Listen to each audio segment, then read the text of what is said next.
Soomaaliya ha noolaato Soomaalinimada layna kama leeyahay ha u malaynayna Soomaalida la sheegay inaga waaya Soomaaliya ha noolaato Jubbaland ha noolaato Jubbaland ha israacdo cadawga Jubbaland ha dhaco kuwa anaasiirta oo Jubbaland diidana ha dhaceen inta ka bacdi aad iyo aad baan ugu faraxsanahay runtii saaka xafladan qiimaha leh oo dadka ku nool magaalada Kismaayo oo reer Jubbaland ay ku muujinayaan shucuurtooda aad iyo aad baan ugu faraxsanahay waa ku maasantihiin waxa qorraxda u taagantihiin saaka oo halka u safantihiin waxa weeye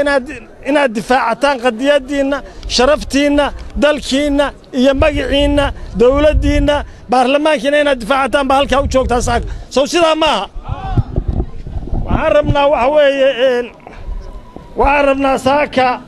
waxa weeye waa meeshii ugu dambeysay inuu tagi lahayn waxa waaye haddii layna dayn waayay inaynu isdifaacno soo waajibina kuma aha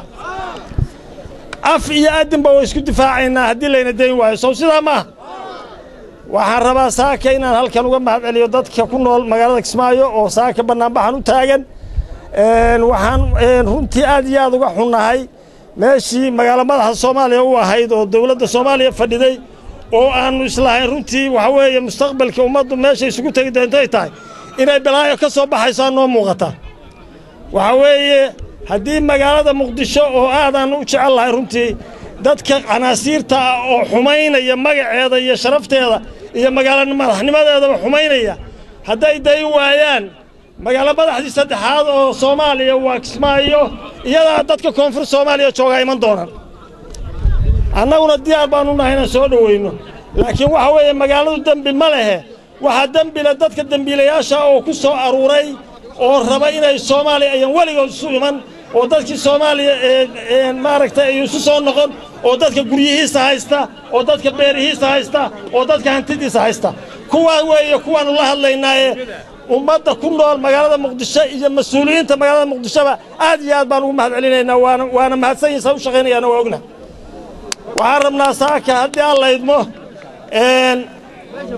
mas'uuliyiintii baa ka hadashay madaxdii waaweyneed baa naga dambaysa annagu waxaanu taageeraynaa go'aanka madaxdayadu qaadatay dawladda Soomaaliya la shaqaynteeda iyo la macaamilkeeda waxaanu uga dambaynaynaa oo go'aankooda ku aydaynaa mas'uuliyiinta iyadu go'aanada ay qaadatay soo sidaa ma waxaan rajaynaynaa haddii alla idmo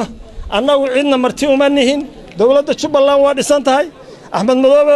hogaamiye madaxweyne madaxweynaha Jubbaland waaye baarlamaanka uu sharci ku dhisan yahay salagle waa degmo ka mid ah 15 degmo oo Jubbada hoos gobol saddexda gobol wixii marka meelaha laga sheegayo waxba ma bedeli karaan inay wax bedelaan dadka Jubbaland degan baa wax bedeli kara qof meel kale ka hadlaya wax ma bedeli karo ku talagalata awoodeen saaka wata waa muuqata iyadoo waliba aynu hal magaalo joogno 14 kilo magaalo inoo dhiman yihiin aad iyo aad baan u mahadsantihiin intaasaan ku soo gaabinayaa warkayga Jubbaland cadawgeedu ha dhaco ha noolaato hana israacdo gobolada ka maqanaa coraysato wassalaamu calaykum waraxmatullaahi wabarakaatuh